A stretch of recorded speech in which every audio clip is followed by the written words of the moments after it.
It happened at our annual company gala, the one they call a celebration, but everyone treats like a test.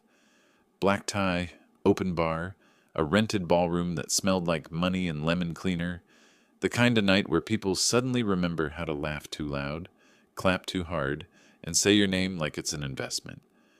I almost didn't go. I'm not a gala guy. I'm not sales. I'm not marketing. I'm not the kind of employee who posts team selfies with captions like, grateful for the hustle. I work in finance compliance. Quiet department. Quiet floor. Quiet problems that become very loud if you ignore them. But attendance was strongly encouraged, and it mattered this year because we had clients in the room. The ones who sign contracts with their eyes and then spend the rest of the year watching your behavior to see if they regret it.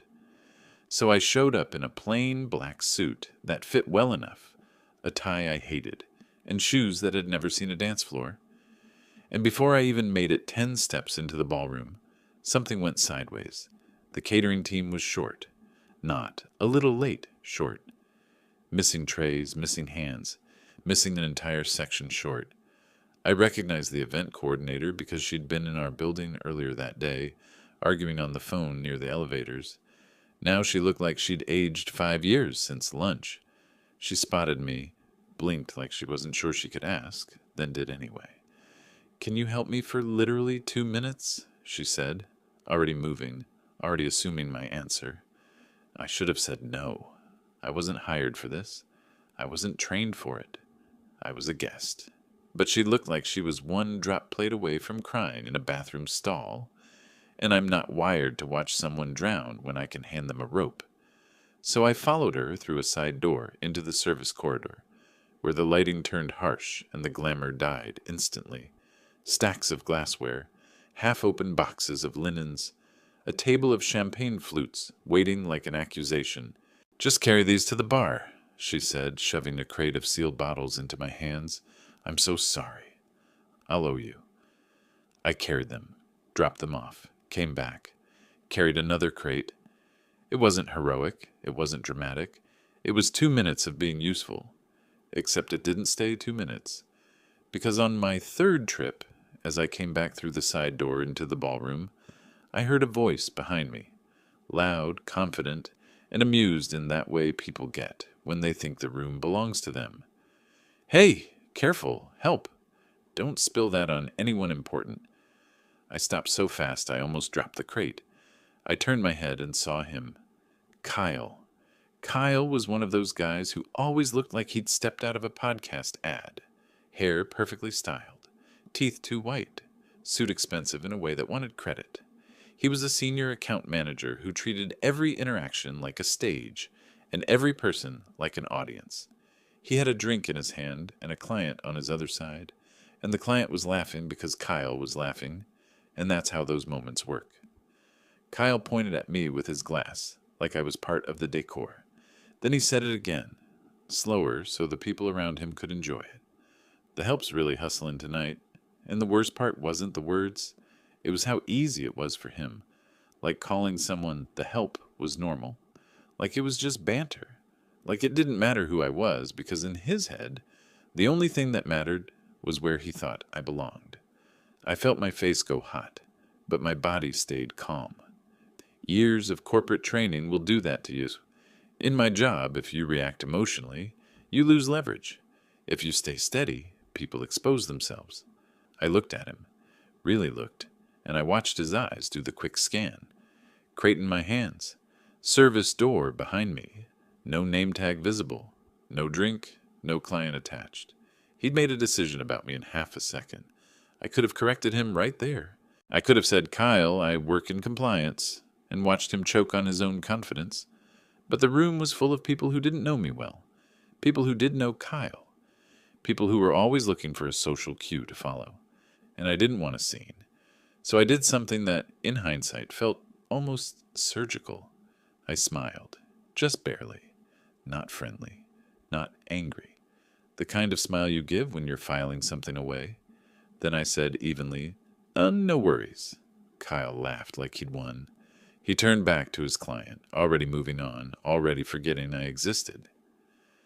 I carried the crate to the bar, set it down carefully, and walked back into the crowd like nothing happened. Except everything had changed. Because once you hear someone reduce you to a role you don't belong to, especially in front of people you actually have to work with, you don't unhear it. And as I blended into the room, I noticed something else. Across the ballroom, near the stage, the CFO was talking to our CEO with that tight, serious posture executives get when they're about to make an announcement. Next to them was a woman in a dark green dress I recognized immediately. Legal counsel, and standing just behind them holding a slim folder against his chest, like it mattered, was my director. He looked over the crowd, met my eyes for half a second, and gave me a small nod, the kind that says, "We're on schedule." Kyle, still laughing, still sipping his drink, had no idea what was coming. Neither did I, not exactly. But I knew one thing with complete clarity. Tonight wasn't just a party. I spent the next 10 minutes doing what people like me always do in rooms like that. I disappeared. I took a glass of water from the bar, stood near a pillar, and watched. When you work in compliance, you learn early that attention is a currency. If you don't actively spend it, people assume you don't have any. They talk freely. They relax. They show you who they are. Kyle was thriving. He'd planted himself right in the center of the room, rotating clients like plates, one hand always on a drink, the other gesturing just enough to look confident without seeming desperate. He laughed loudly at his own jokes, touched people lightly on the arm, leaned in close when he wanted them to feel chosen. Every now and then his eyes flicked toward the bar, toward me, not with concern, with dismissal, like checking that a coat you dropped on a chair was still where you left it. A few coworkers drifted my way, people I actually knew, people who knew exactly who I was and what I did. One of them leaned in and murmured, "What was that about earlier?" I shrugged. Nothing. It wasn't a lie. Not yet. Because what Kyle had done wasn't a formal incident. There was no policy that said, "Don't publicly belittle your coworkers at a company event." There probably should have been, but there wasn't. What there were policies about were things Kyle had been dancing around for months. I'd been aware of him long before tonight.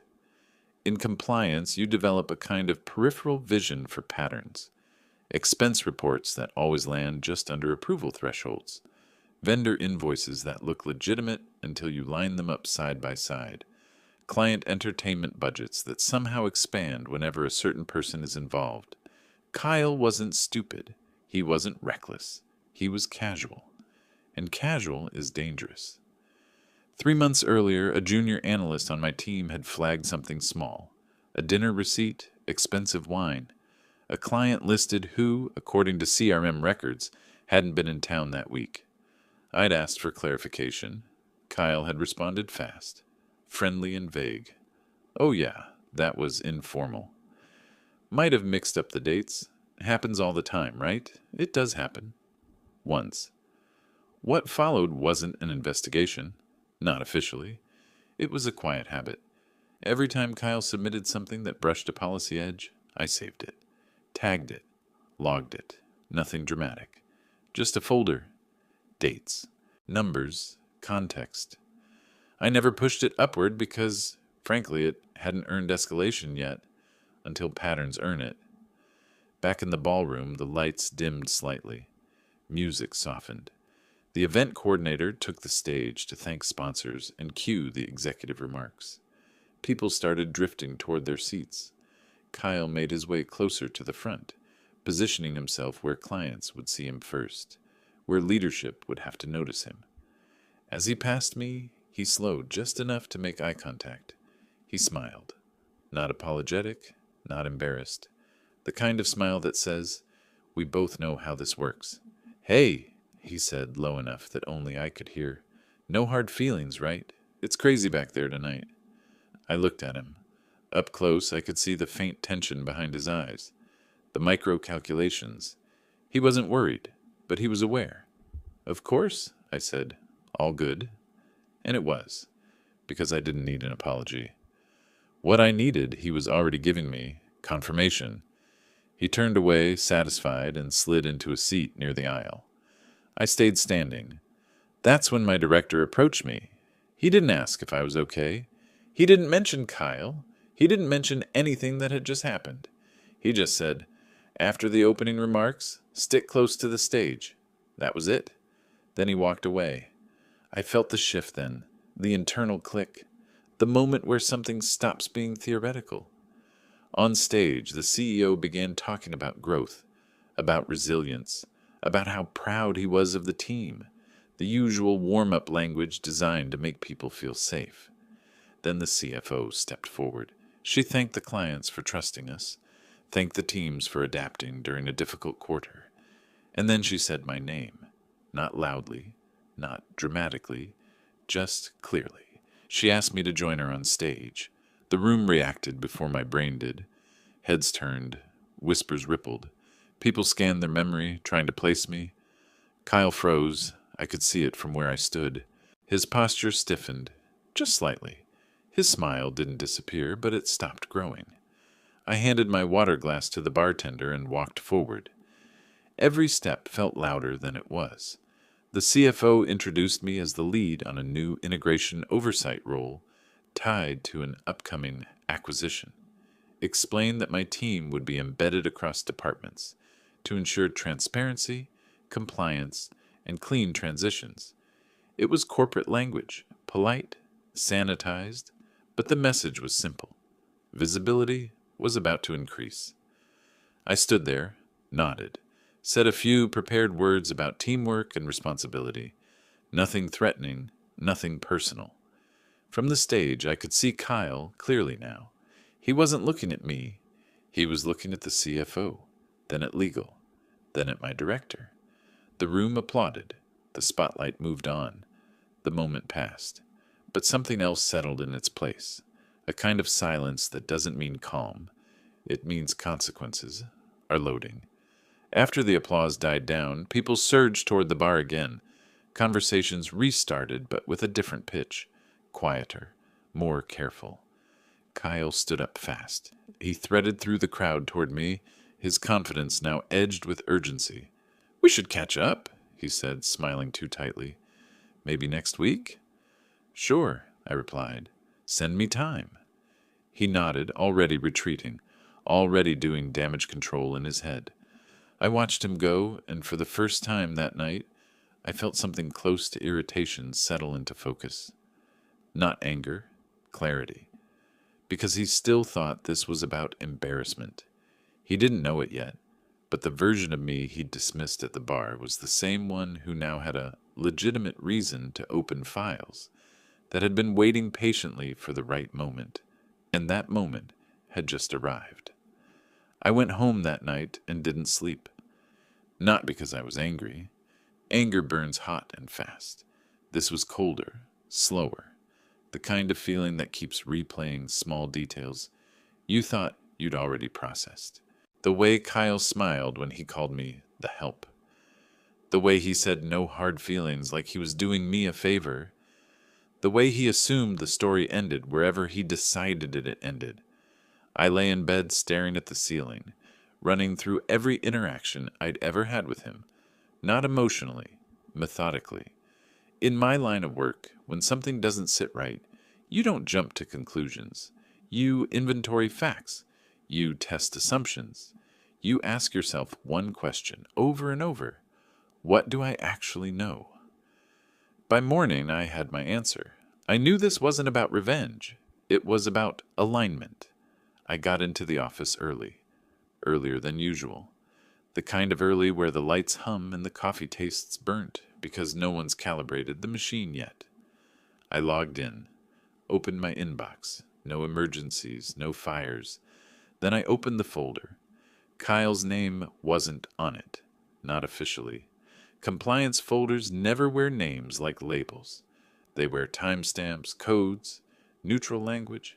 That's how they stay clean. I started with the oldest entry, the dinner receipt from 3 months ago. I pulled the CRM records again, cross-checked travel logs, calendar invites, expense categories. Still didn't match. Then the next one. a client workshop that built premium AV equipment, but used a vendor we'd never contracted with before. I checked procurement. No approved exception. Just an email thread with Kyle CC'd, approving it casually like it was nothing. I followed the vendor, registered LLC, 6 months old, clean website, stock photos, address that mapped to a shared office space. That alone didn't mean misconduct. It meant questions. I documented everything. No commentary, no assumptions. Just links, screenshots, dates, and references to policy clauses, the same way I always did. By late morning, my director stopped by my desk. He didn't ask what I was doing. He already knew. "How deep are you planning to go?" he asked. "As deep as procedure allows," I said. He nodded once. "Good. Keep it barring. That's compliance shorthand for do it right." The first real test came 2 days later. Kyle requested a meeting, not through the system. Direct message, casual tone. "Hey man, got a sec to chat?" I replied with availability and added legal to the calendar invite. Quietly, no drama, he noticed immediately. He walked into the conference room smiling, then stopped when he saw the second chair already occupied. Legal didn't say a word, just nodded politely. Kale laughed once, too loudly. "Wow, didn't realize this was that kind of meeting." "It's just a check-in," I said. "You asked to chat." The smile thinned. He talked first, he always did, about misunderstandings, about pressure, about how things look worse than they are when numbers get involved. I let him finish. Then I slid a printed summary across the table. Not accusations, questions. Why was this vendor paid outside standard procurement? Why did these expenses cluster just under approval thresholds? Why were client names listed inconsistently across systems? He skimmed the page too fast, missed things, went back, read slower. Legal watched quietly. Kyle's leg bounced under the table. "I can explain all of this," he said. "I'm sure," I replied, "and you'll have the chance. This is just documentation." He looked at me then, really looked, not like at the gala, not like an accessory, like someone realizing they misjudged the scale of a room. After the meeting, I didn't feel triumphant. I felt tired. Because here's the part that people don't talk about. When you stop letting things slide, you don't just hold others accountable. You change your own trajectory. There's no unseeing patterns once you commit to following them. Over the next week, more information surfaced. Not because I hunted recklessly, but because scrutiny changes behavior, and changed behavior leaves traces. Kyle revised reports retroactively. Sloppy, rushed. He emailed vendors asking for revised invoices. That never looks good. One vendor didn't respond. Another responded too fast. Legal noticed. Procurement noticed. HR noticed. And then something small, but fatal, happened. A client forwarded an email. Not maliciously, not intentionally. They were confused about billing and replied to a thread that included someone it shouldn't have. The message referenced our usual workaround. That phrase landed like a drop plate in a quiet room. By the time leadership looped in officially, the narrative wasn't mine anymore. It belonged to the paper trail. Kyle stopped messaging me. He started avoiding me. In the hallway, he looked through me instead of past me. Like ignoring the problem might turn it invisible again. It didn't. One afternoon, as I was packing up to leave, my director appeared at my desk again. "They're moving faster than expected," he said. I nodded. "That happens when the facts line up." He hesitated. "You okay with how this ends?" I thought about the gala, about the laugh, about how small he'd tried to make me feel because it was easy. "I'm okay with it being accurate," I said. That night, sitting alone in my car before driving home, I realized something that surprised me. I wasn't doing this to Kyle. I was doing it without him. And that was the moment I understood I'd crossed a line I couldn't step back over. That night, I stopped being the person who absorbed things, just to keep the peace. Not because I wanted power, but because I was done pretending I didn't already have responsibility. The meeting invite went out on a Thursday morning. No subject line drama. No red flags. Just a standard internal calendar block with legal, finance, HR, procurement, and Kyle. When something includes that many departments, it's already over. Everyone just pretends it isn't yet. Kyle showed up 10 minutes early. I know because I arrived exactly on time and he was already there, standing instead of sitting, jacket off, sleeves rolled like he wanted to look cooperative. His phone was face down on the table. He didn't touch it. "Hey," he said too casually. "Didn't expect this to turn into all this." I nodded and took my seat. These things add up. That phrase landed harder than I meant it to, or maybe exactly as hard as it needed to. People filed in quietly. No small talk. Legal sat closest to the door. HR chose the far end of the table. Procurement brought a laptop and a binder. Finance brought nothing, which told me they already knew what they needed. The door closed. Legal took the lead. Calm voice, neutral phrasing, clear structure. They walked through the findings in order, not emotionally, not judgmentally, just sequentially. Expense anomalies, vendor irregularities, unauthorized approvals, inconsistent client documentation. Every point referenced a policy. Every policy referenced a signature. Kyle listened at first, then interrupted, then stopped interrupting. When procurement explained that the vendor in question had financial ties to a former colleague of Kyle's, ties he hadn't disclosed, his face changed. Not panic, not anger, calculation. He tried a different angle. Cooperation, transparency. "I just want to fix this," he said. "Tell me what you need." Legal didn't respond immediately. They slid a document across the table instead. Notice of formal investigation. Access restrictions. Temporary suspension of approval authority. Kyle picked it up, skimmed it, then read it again slower. His jaw tightened. "This is excessive," he said. "I brought in millions for this company." Finance finally spoke. "That doesn't offset risk," the CFO said evenly. Silence followed, the kind that presses against your ears. Kyle looked around the table, searching for an ally. There wasn't one. Even HR, whose job is usually to soften blows, sat still. That's when he looked at me. Not accusing, not pleading, confused, like he was trying to understand how a few jokes at a party had somehow turned into this. I didn't explain. I didn't need to. The meeting ended with next steps. Process, timelines, language designed to be airtight. Kyle was asked to hand over his badge before leaving the floor. He nodded stiffly and stood up. As he walked past me, he stopped. "You didn't have to do it this way," he said quietly. I met his eyes.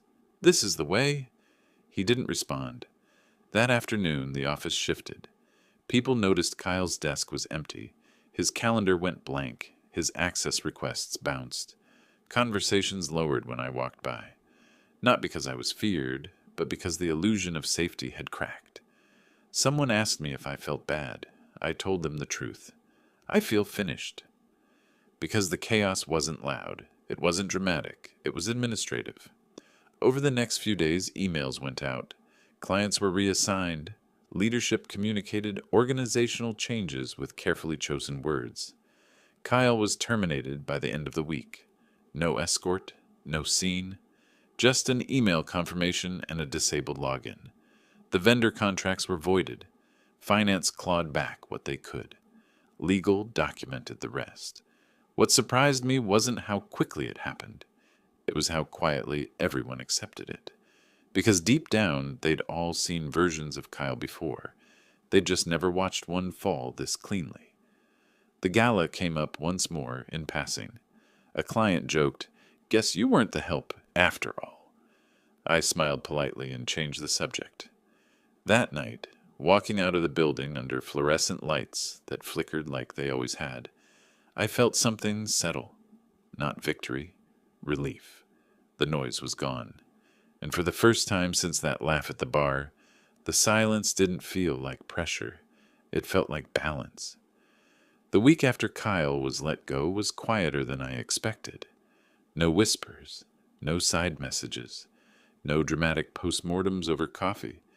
People adjusted their calendars, absorbed new responsibilities, and moved on, the way offices always do when a problem resolves cleanly. The company didn't fracture. The clients didn't flee.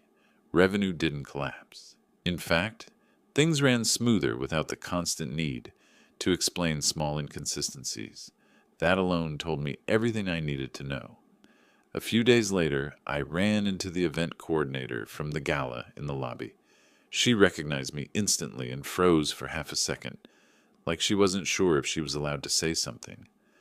I just wanted to say, "I'm sorry about that night," she said. "I had no idea who you were." "It's okay," I replied, and I meant it. "You were doing your job." She smiled, relieved, and hurried off toward the elevators. That was the last time anyone mentioned the Gala out loud. Kyle didn't try to reach out. No apology, no explanation, no angry message blaming me for his fall. Maybe he understood, maybe he didn't. It stopped mattering. What did change was smaller, but permanent. People started checking with me before submitting things. Not because they were afraid, because they trusted the process again. Meetings got shorter. Approvals got cleaner. The noise faded. A month later, my director called me into his office. No ceremony. No congratulations. Just a new title, a broader scope, and a quiet expectation that I'd keep doing exactly what I'd done before. Only now, officially. I thanked him and went back to my desk. That night, as I shut down my computer, I thought about how easily that moment at the bar could have gone differently. If I'd snapped. If I'd corrected Kyle publicly. If I'd tried to win the room instead of understanding it. None of that would have held. What held was restraint. Documentation. Letting someone's own behavior carry its weight. Power, I realized, isn't loud. It doesn't need an audience. It's knowing when to speak, and when to let the record speak for you. The next company event rolled around a few months later. Same ballroom, same lighting, same open bar. This time, I walked in through the front doors and went straight to my seat. No one mistook me for anything, and even if they had, it wouldn't have mattered, because I'd learned something that night that stayed with me long after the music stopped. People can call you whatever they want, but sooner or later, the truth introduces itself.